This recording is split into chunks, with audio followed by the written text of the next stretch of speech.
Hello, good morning, everyone.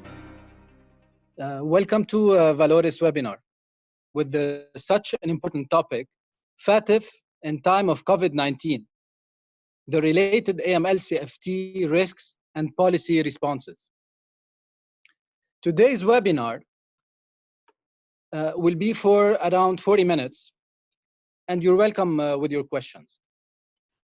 A quick briefing on the subject, which is not a coincidence, by the way. We're all living the time of COVID. FATF, the Financial Action Task Force, the international AML CFT regulator, gave us their recommendation in their policy responses published in May 2020. How to survive COVID and how to continue after this pandemic, especially on what goes around AML rules and practices.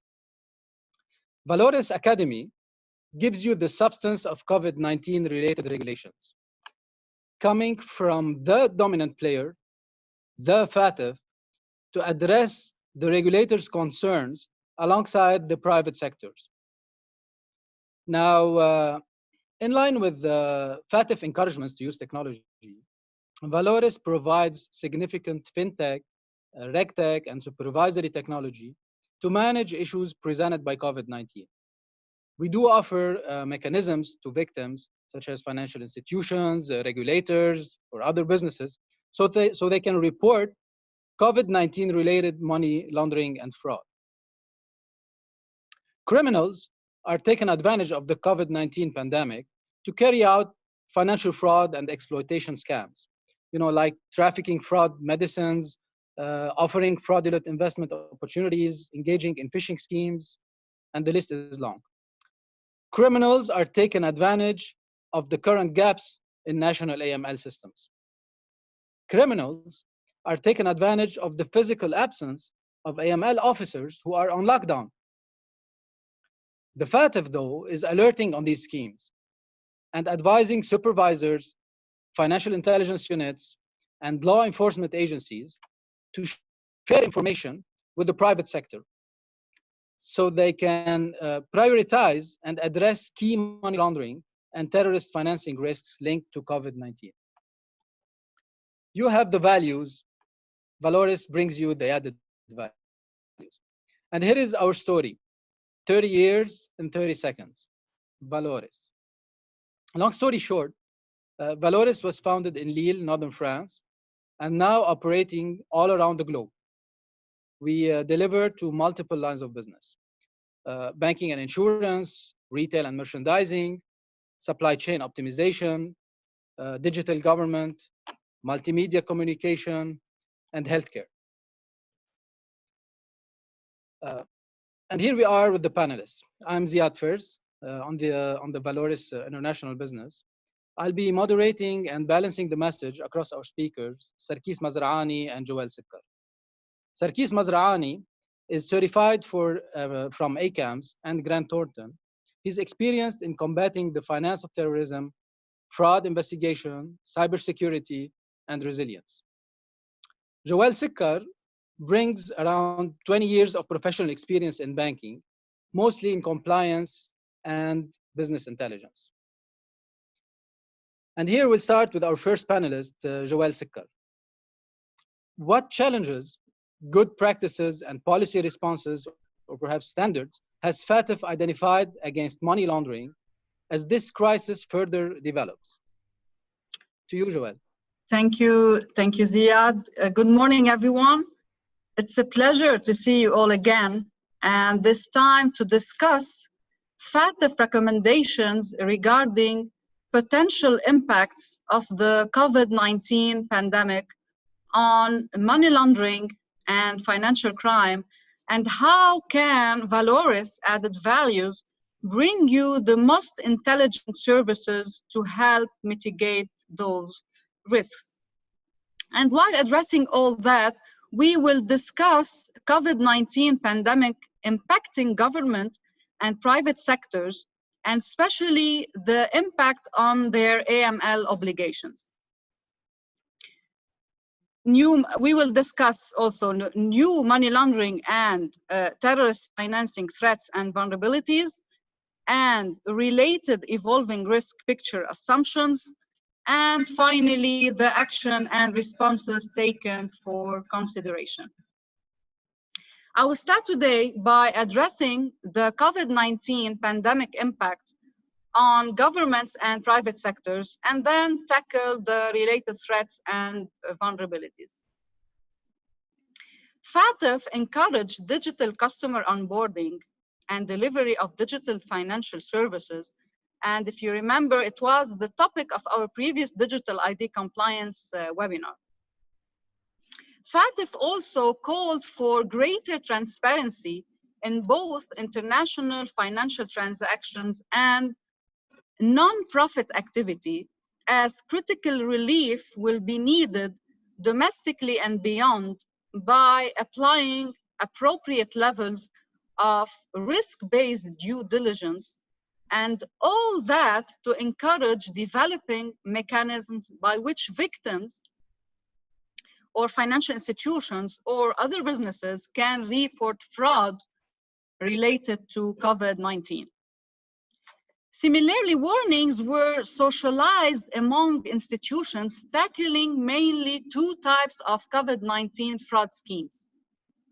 The first is telephone fraud, where criminals call victims pretending to be clinic or hospital officials requesting medical treatment payments for a relative of the victim that has fallen sick with the virus. The second is phishing, where emails claiming to be from national or global health authorities are sent to trick victims into providing personal credentials or payment details, or to open an attachment containing malware. So it is becoming obvious that the COVID-19 pandemic has led to first-time global challenges, human suffering, and economic disruption. And now it's crucial to identify the challenges, the good practices, and the policy responses to new money laundering and terrorist financing threats and vulnerabilities arising from the COVID-19 crisis. FATF said, estimating in this regard that the pandemic has led to an increase in COVID-19 related crimes, including fraud, cybercrime, misdirection, or exploitation of government funds or international or financial assistance, which is creating new sources of proceeds for illicit actors. FATF considers that as the world is focusing on responding to the COVID-19 pandemic, it is impacting on the ability of government and the private sector to implement anti-money laundering and counter-terrorist financing.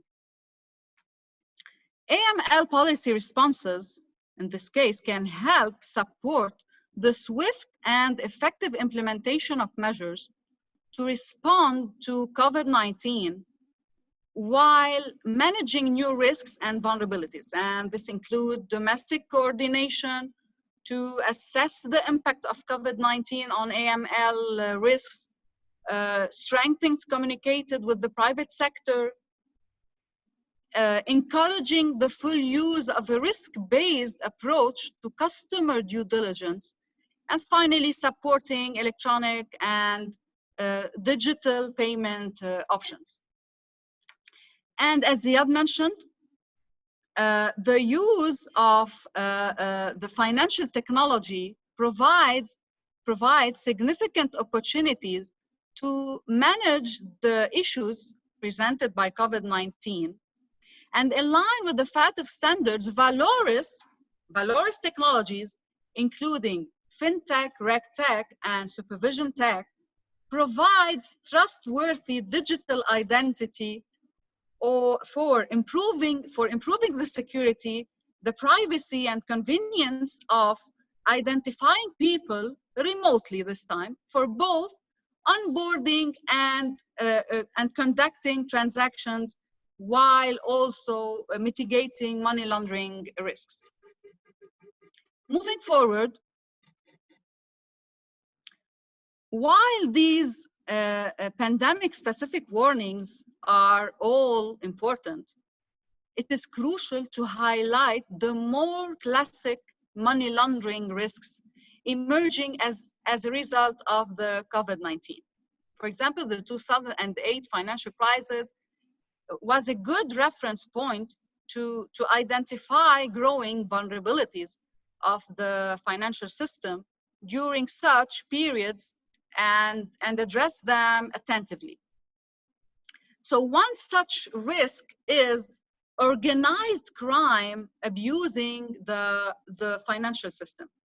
There is no doubt that organized crime groups benefit from crisis and chaotic situations, and unemployment and credit restrictions create conditions that are favorable to criminal exploitation.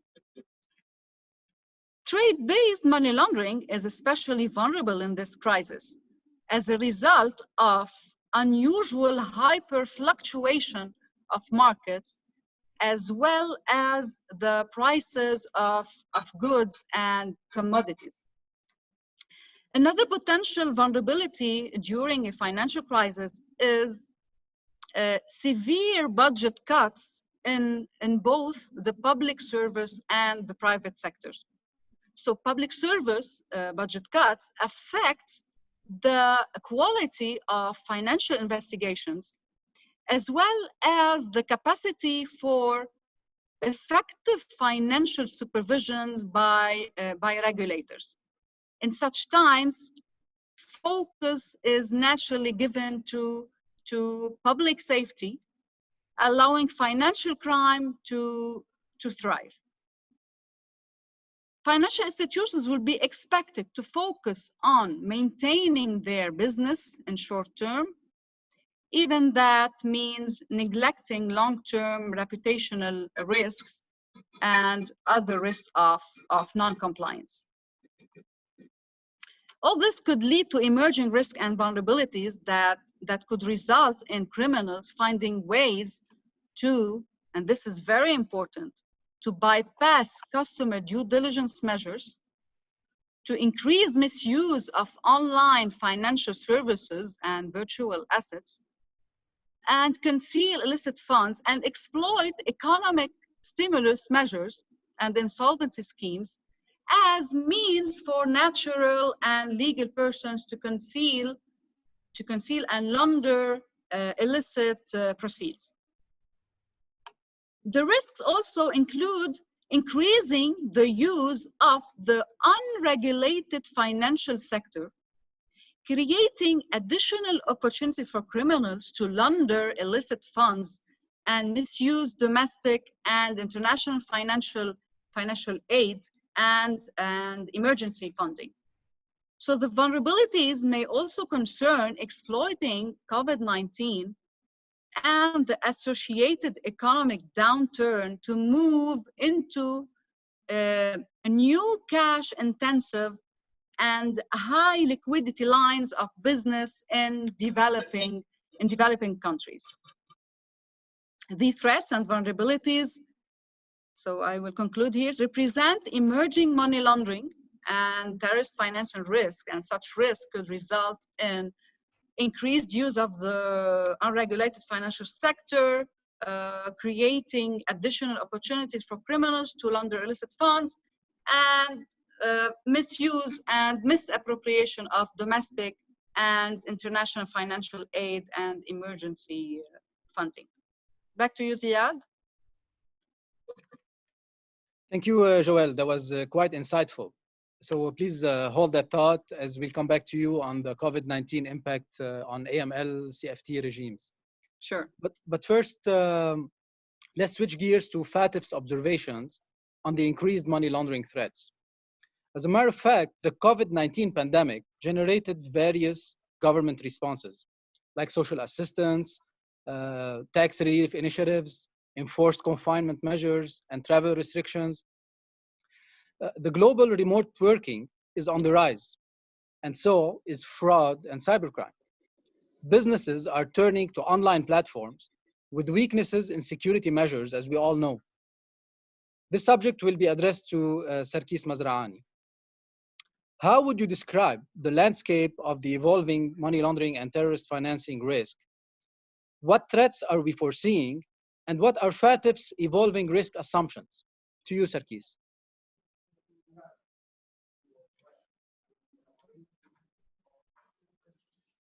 You unmute, Sarkis. Thank you, Joel. Thank you, Ziad. I'll be elaborating about the risks and the management of risks about the combating the financial crime. And the situation now, if we're going to describe it, we know that governments are turning into online, businesses are closing, significant demand of medical supplies, banks with limited services, mass unemployment, government reprioritizing the resources, and the global trade is declining. Let's look to the anti-financial crime, the situation before COVID-19, during COVID-19, and after COVID-19. Under this situation, it is well known that there are inherited risks which will come out from the COVID-19. And the main question here is, what are these risks and how to mitigate these risks, how to prevent these risks, how to classify them in terms of risk-based approach, which I'll be elaborating later. But in such a situation, which is all over the globe, there are opportunities, unfortunately, for criminals, terrorists, to generate and launder illicit proceeds. The risks are the following. There might be increased fraud, impersonation of officials, counterfeiting of essential goods, fundraising of fake charities, fraudulent investment scams.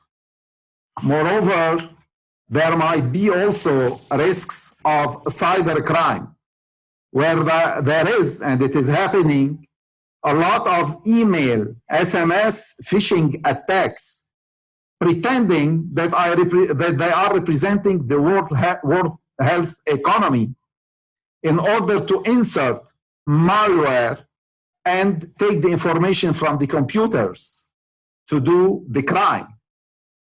Also, in cybercrime, there are the risk of business email compromise scams, the risk of ransomware attacks. Personal computers and mobile devices are attacked to take money in order to relieve the information.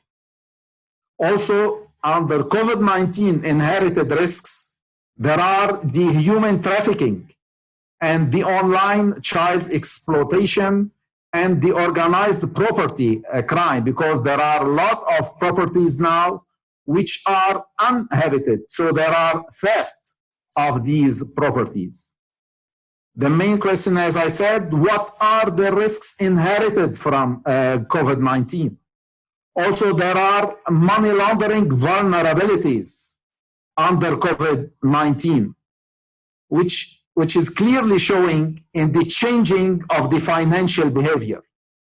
And the changing of, in this changing of financial behavior, there are increased remote transactions, unfamiliarity with online platforms, unregulated financial services.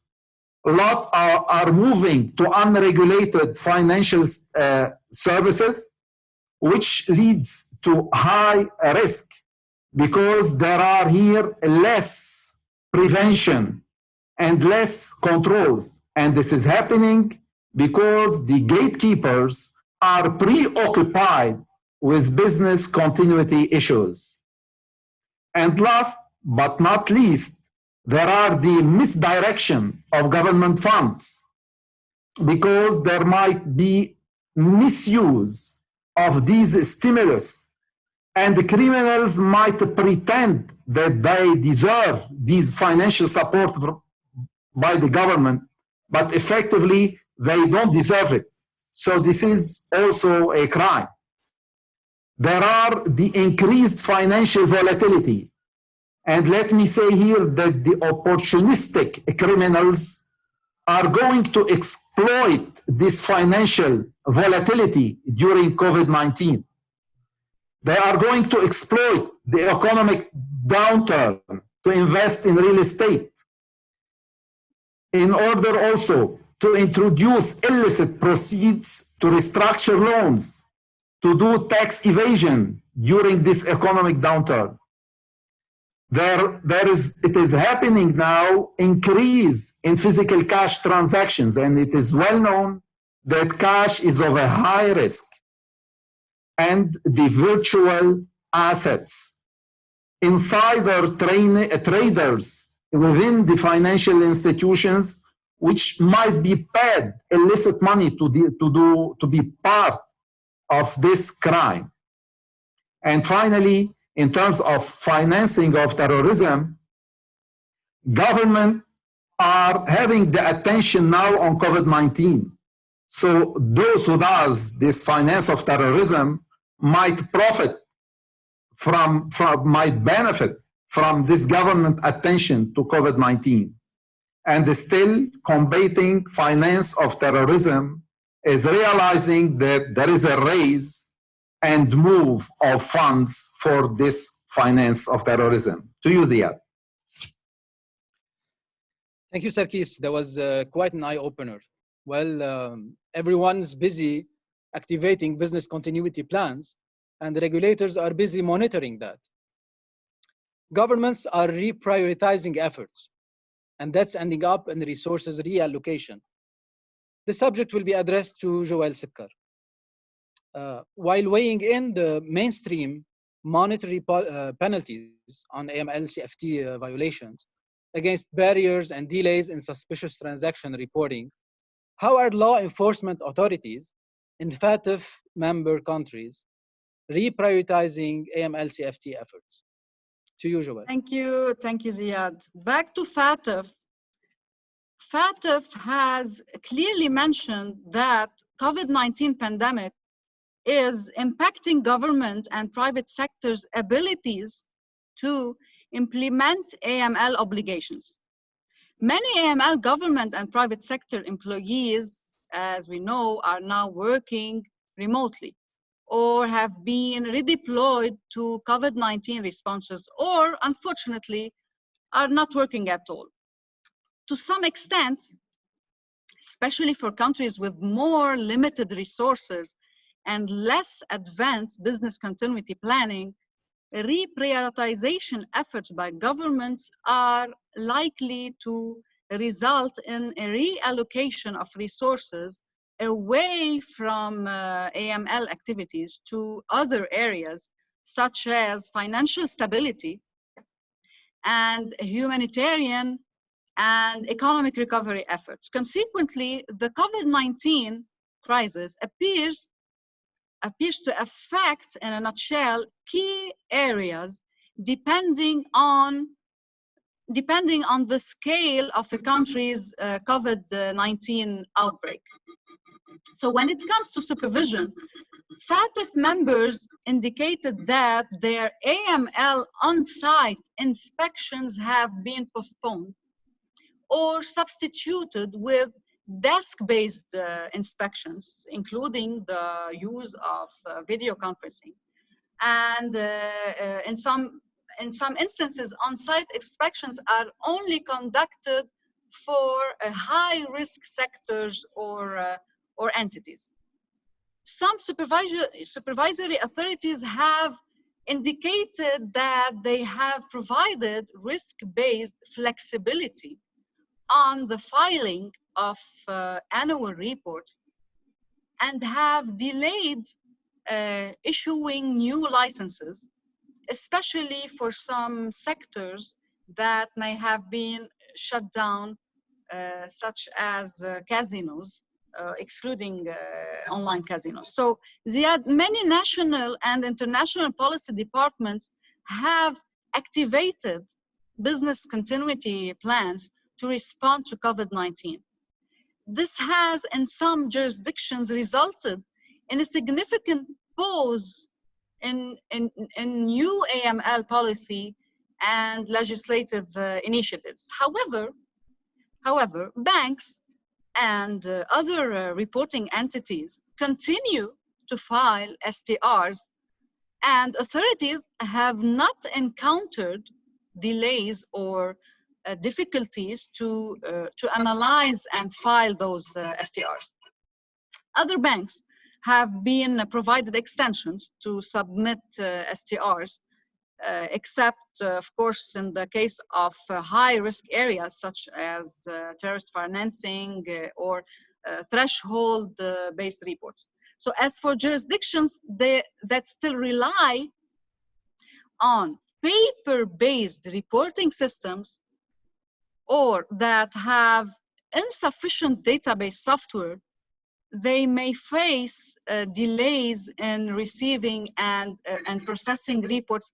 And if you allow me here, Ziad, I will take this opportunity to emphasize on VALOORES dynamic regulatory reporting engine that can help, in this case, government, authorities, private sector, banks, any financial institution to swiftly accommodate to any change or any enforcement of new laws. Back to FATF, FIUs now are working remotely to the extent that information technology systems and security allow. And there are some unofficial reports that some FIUs in lower capacity countries are significantly reducing their operations or even shutting down completely. And due to that remote working of FIU staff, some delegations expressed concern that there will be delays in cooperation over time and in reprioritization efforts of law enforcement and supervisory authorities within especially the private sector. So some banks in the private sector are closing branches, facing challenges at outsourcing centers, and limiting their services and redeploying staff. Some members have even flagged that there is increased activity in non-banking sectors like online gambling, like in the insurance sector, like dealers in precious metal and stones and securities, while there is decreased activity in other sectors like casinos and real estate. So, should the current economic situation further deteriorate, there is a risk that financial institutions may reprioritize their AML efforts and focus on broader prudential and stability measures. So, in line with all those challenges and affected areas, FATF urges, from one hand, professionals under its supervision to continue implementing effective controls, and institutions, on the other hand, to maintain or update their systems to ensure that the financial system as a whole is not abused or misused for money laundering purposes. There should be particular focus on AML, business continuity, transaction monitoring, customer due diligence, risk assessment, and cooperation with authorities to deal with the changing nature of the money laundering risk created by this pandemic. Back to you, Ziad. Thank you, Joel. My dear Sarkis, as we mentioned in a previous call out, FATF is alerting on risk related to COVID-19 and advising supervisors, financial intelligence units, and law enforcement agencies to share information with the private sector. Would you please brief us on the potential AML CFT responses to consider, and please confirm what actions jurisdictions are taking? The floor is yours, Sarkis. Okay, definitely, Ziad. In this dimension, we should find a cooperation between the jurisdictions, the governments, the financial investigation units, and the official supervisors. There should be a coordination there. And this coordination will be leading to assess the impact of the risks of the anti-money laundering and CFT risks inherited from COVID-19. There should be an exact classification of the impact of these risks. Accordingly, the standard responses should be there after doing this cooperation between the jurisdictions, the FIU, and official supervisors. And this cooperation will appear in any country on the law level, on the standard level, and on the framework and the procedure levels. And these are to be populated and disseminated to all financial institutions within the country. And this is also required by FATF. And this is where the role of Egmont Group comes, where it will organize the cooperation between different FIUs of different countries. And once the response is there and the framework and the standards and the procedures are there, then all the requirements for AML CFT are available for the financial institutions. And they will be able to prevent any risk. One of them, the economic relief measures, which now government all over the world are trying to do in order to boost the economy. But there should be prevention of the misuse of this economic relief measures. Accordingly, the experts and the supervisors will be able to understand the exact risk and accordingly put the necessarily efficient risk mitigation in terms of operational response. Now to the risk-based approach, which is required by the FATF since year 2012, and specifically in terms of customer due diligence, this risk-based approach should take into consideration, and again, according to FATF, the digitization. And it should be integrated in this approach, and it should have a certain parameterization according to the standards which are proclaimed internationally. So from one side, it is integrated into the system, and from the other side, it is approached with an efficient risk management. And definitely, there should be cooperation between governments and FIUs all over the world, which is governed by the Egmont Group, and we reach a successful cross-border cooperation between jurisdictions. To you, Ziad. Thank you, Sarkis. Now, when it comes to implementation and in line with FATF standards and encouragements to use technology, VALOORES has aligned its solutions with regulators to provide significant fintech, regtech, and supervisory technology opportunities to manage issues presented by COVID-19. VALOORES is a dominant player in the compliance arena.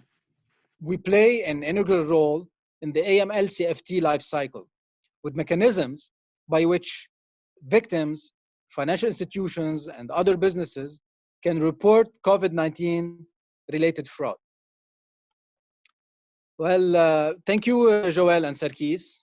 And thank you, Valores Business Academy, for all the efforts, research, and preparations to deliver today's webinar. We know for a fact that, thank you. We know for a fact that the FATF is working hard at the international scene to help ensure coordinated policy responses against the backdrop of the COVID-19 crisis. Regulators, supervisors, financial intelligence units, law enforcement authorities, you name it, they'll eventually provide support, guidance, and assistance for the private sector on how national AML CFT laws and regulations will be applied during the current crisis. So here we reached the end, and I see a list of questions which is quite long. So thank you for all your questions. We'll do our best with the time left for our panelists to answer all these questions. Okay, let's start with the first question. I think that falls under your wings, Joel. Question 1, you have mentioned the challenges and vulnerabilities of COVID-19. So what can be done? To you, Joel. Okay, Ziad. I have elaborated on the threats and vulnerabilities. Now the question is about the swift measures and actions to be executed, right? That is correct. Okay, I would say first is raising awareness. Understand that although the COVID-19 pandemic is unique, any financial crisis to follow is bound to bring back well-known money laundering risks. After acknowledging this, all risk assessments, national, sectorial, and institutional, need to be updated, and I insist on that, and risk-based mitigating measures need to be applied. This could include enhanced due diligence for unusual transactions with the COVID-19 related explanations, measures to prevent oversight, tightening supervision on non-bank lending, and increased focus on potential trade-based money laundering. Back to you, Ziad, and hope I answered. Well, sure you did. Thank you, Joel. The next question goes to Sarkis. COVID-19 imposed itself on the financial sector. You mentioned that during this COVID-19 period, physical cash transactions are increasing. So why physical cash transactions are increasing? And in your opinion, does this bear any risk? And if yes, how to mitigate that risk? You're on mute, Sarkis. This is an interesting question, Ziad. Let me reiterate. You're asking about the increase of physical cash transactions during the COVID-19? And yes, sir. Okay. Effectively, FATF and FSRB, the FATF style regional behaviors bodies, which are extension to FATF, they officially proclaimed that there has been high use of physical cash during this COVID-19 period. And definitely and indeed, there is a risk there. And the money laundering and finance of terrorism risk, which is there, and we all know in terms of risk-based approach, always cash is an element of high risk. But the risk which is there is after destabilization, after COVID-19, these cash and along with other illicit cash will be redeposited fund, and this could be pretended to be good money and clean money. So this use of cash to be redeposited after the COVID-19 is a risk by itself because it might include with it illicit cash. Moreover, this physical cash can be used to buy safe haven assets, which is gold. And when we buy the gold, it becomes difficult to do the traceability to this cash. And whenever you are in a position that you can no more do the traceability, again, this is high risk in terms of finance of terrorism. Therefore, COVID-19 is an opportunity for those money launderers in order to mask the potential illicit activities. To you, Zia. Thank you, Sarkis. The next question goes to Joel. As per FATF, what should credit and financial institutions be doing to prevent money laundering and terrorist financing? So you are talking about the. So you're talking about, if I understood well, the question is how to create the balance between fraud and the new AML laws? Correct. Okay. I would say make sure financial crime, fraud cases, detection, effectiveness remains high in the new normal. So institutions should remain deeply committed to combating money laundering and ensuring that the risk arising from are effectively managed and mitigated. And it has refocused efforts to maintain those threats, which are currently key to preserving financial stability and protecting investors and consumers. Then to continue AML supervisory activities, especially during this period, and carry out initial inspections on a remote basis. And to continue throughout this period to communicate with experts on matters relating to AML. And above all, rely on companies like VALOORES to strengthen operation activities based on high technology services. As a result, and I am sure that once these actions are put in place, it will give you the resilience and agility you will need to ride out uncertainties that we are seeing today. Back to you, Ziad. Thank you, Joel. Next question goes to Sarkis. Since 2012, the adopted FATF recommendations require and reveal the necessity of the use of risk-based approach as being mandatory but not optional.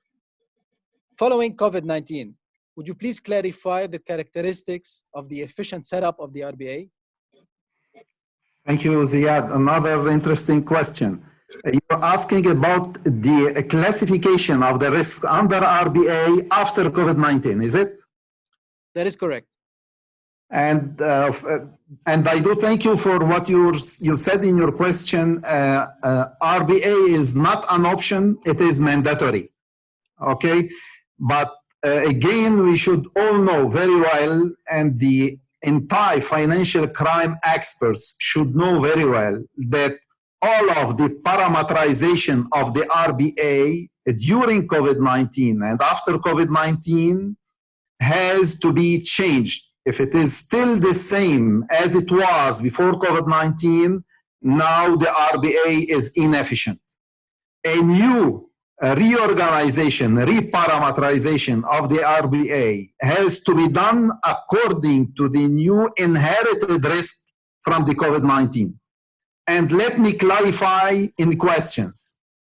If now the casinos are closed and the gambling places, physical places are closed, why to put this risk high and invest resources on it? Whereas this risk has to be reparameterized, and the virtual casinos and the virtual gambling places are supposed to be high risk as far as these physical casinos are closed for the moment. This is an example of reparameterization of the RBA. Another example, cash-intensive businesses are considered of high risk. It is well known in the science of anti-financial crime that these businesses of cash-intensive are of high risk. But if these businesses are totally closed, why now to invest resources in order to monitor these transactions? Effectively, let us go and put more efforts on the virtual businesses and consider them for the moment as high risk under our RBA. And accordingly, we can do the same exercise and the same mechanism with all of other parameters in our reviewing for the RBA. To you, Ziad. Thank you, Sarkis. Time check. I think we can take a couple more questions. Next question goes to you, Joel. During the COVID-19 days and afterwards, increasing fraud cases are likely to occur. How will institutions be ready to handle massive fraud attempts and stay at the same time compliant with the new AML counterterrorism laws? To you, Joel. Thank you, Ziad. So I would say institutions should continue to cooperate closely and exchange information with authorities and strengthen national AML regime, and to remain deeply committed to combating money laundering, ensuring that the risks arising from are effectively mitigated. And it has refocused efforts to maintain those threats, which are currently key to preserving financial stability and, above all, protecting investors and consumers. Back to you, Ziad. Thank you, Joel. Last question for you, Sarkis. In terms of risk prevention and risk mitigation, why is it necessary to run cross-border cooperation? So how this cooperation can be done, and who is the owner of this cooperation? Okay, Ziad, I'm reiterating, you're asking about the efficiency in cross-border cooperation between governments in order to prevent the financial crime. Am I right? That is correct. Thank you. Ziad, let me tell you, nowadays we all know that the globe, the earth, all the civilizations became a small village. A lot of crimes or a lot of financial crimes are being done by a certain country, and there has been a lot of trials to escape from this country and go to other far countries in order not to be prevented from this financial crime, and moreover, in order not to do the necessary disciplinary actions because this financial crime had been done. If there are no cooperation between countries, cross borders, many financial crimes, and especially in the era of digitization, will no more and can no more be prevented because of this digitization. Therefore, cooperation is very interesting in order to succeed in running a successful mitigation and the prevention of this risk. And this is why, on international level, OECD FATF decided to ask every country to have the FIU, and this is why we have the Egmont Group, which organizes the coordination between these FIUs all over the world to be well standardized, and each country is identifying a secretary, a reference point in its FIU to refer to from other countries in order to get the necessary information to prevent the financial crime cross borders. To you, Ziad. Thank you, Sarkis. And thank you, everyone. We'll try to answer all your remaining questions in follow-up emails right after this session. So stay tuned for upcoming Valores webinars with Valores Business Academy, and stay safe.